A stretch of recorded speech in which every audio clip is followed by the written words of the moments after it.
Bonjour, je suis Catherine Bellière, enseignante et formatrice de yoga à Nantes avec Serge Gatineau. Voilà, aujourd'hui, eh bien en fait, c'est une question. Les gens nous disent vous avez de la chance, vous ne devez jamais avoir mal nulle part, quel est votre secret? Eh bien, c'est pas vrai. Serge, il a mal. Il fait l'expérience de la douleur chronique en fait. De la douleur chronique qui m'oblige à travailler juste. Il se trouve que quand j'avais une vingtaine d'années, j'ai été victime d'un accident de voiture avec fracture du bassin. Fracture du bassin, c'est 2 branches ischio et iliopubiennes autour du trou obturateur, donc qui ferment le trou obturateur.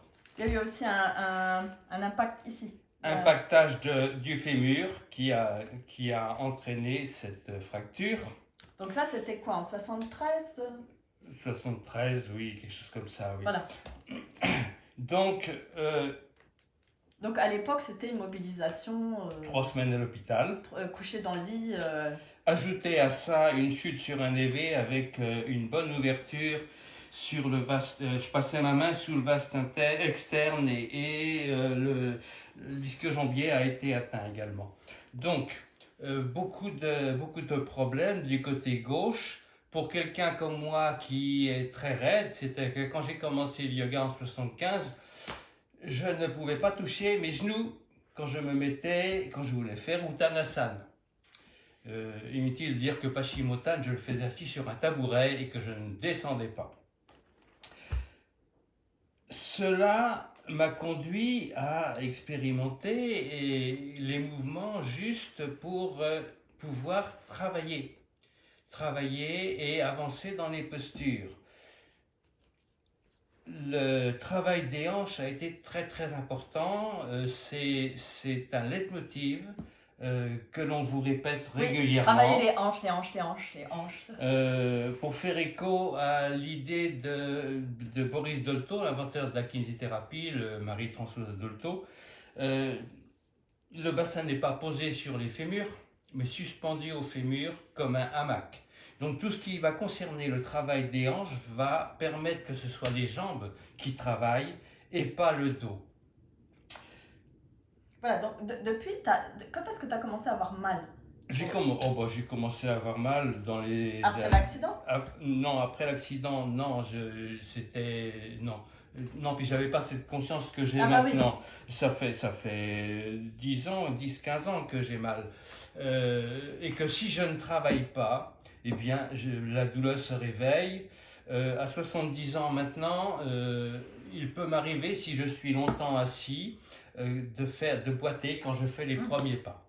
Et d'ailleurs, après l'accident, tu as une capsulite à l'épaule opposée. Hein, voilà. C'est aussi consécutif au choc. Donc, du coup, Serge, il a une grande expérience de ce que c'est que d'avoir des problèmes à la hanche et à l'épaule. C'est pour ça que tu t'astreins et que tu sens quand le travail n'est pas juste. Quand le travail n'est pas juste, que ce soit dans l'épaule ou dans la hanche, ou bien aussi, si par paresse, ou parce que tout d'un coup il y a toujours autre chose à faire, j'arrête de pratiquer. Voilà, alors quand on dit le travail n'est pas juste, ça veut dire que le placement n'est pas correct. Par exemple, je lève le bras comme ça, vous voyez, là c'est pas correct. L'épaule elle monte à l'oreille, je vais finir par avoir mal à l'épaule. C'est monter le bras comme ça, c'est retrouver les gestes physiologiques, les gestes corrects en fait. C'est le propos de tout notre enseignement, ne pas compenser dans le corps, mais chercher à respecter la physiologie du corps pour que les postures nous prennent plutôt que nous prenions les postures. Bon, on peut dire aussi que en fait ta hanche est très abîmée à la radio en fait. C'est-à-dire que je pense que si je ne pratiquais pas, j'aurais déjà une prothèse de hanche. Je me prépare, mais le plus tard possible.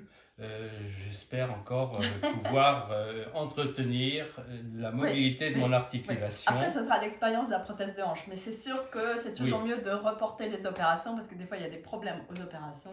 La médecine fait des progrès également, c'est mieux d'attendre. De la même manière que tout le travail de tendinite, tout ce qui va éviter les tendinites aux épaules, etc., eh bien, ça, c'est quotidien. C'est dans tous les gestes du quotidien. Et que vous voyez que je suis assis sur un coussin, je ne cesse de dire que c'est l'antéversion du bassin qui permet que le dos soit libre. Alors que s'il n'y a pas d'antéversion du bassin, ou si on parle de dos droit ou de dos neutre, eh bien, constamment, on est en action, même si on ne s'en rend pas compte, dans le dos, dans le ventre, à tenir quelque chose qui devrait se placer et être le résultat d'un travail des hanches. Ce sont les hanches, ce n'est pas le dos. Voilà. Voilà. Alors, moi, j'ai la chance d'avoir mal que quand je travaille incorrectement, en fait. Hein. J'ai déjà eu des douleurs suite à des mauvaises pratiques de yoga, notamment suite à la pratique de la rétroversion qui m'a fait beaucoup de mal, hein, et que j'ai abandonné en connaissant Serge. Mais moi, j'ai de la chance de ne pas avoir eu de dégâts, en fait, d'être resté. Mon corps agit assez vite à la douleur, en fait. Donc, pour moi, c'est une chance et ça m'oblige aussi à travailler juste. Voilà, merci, au revoir.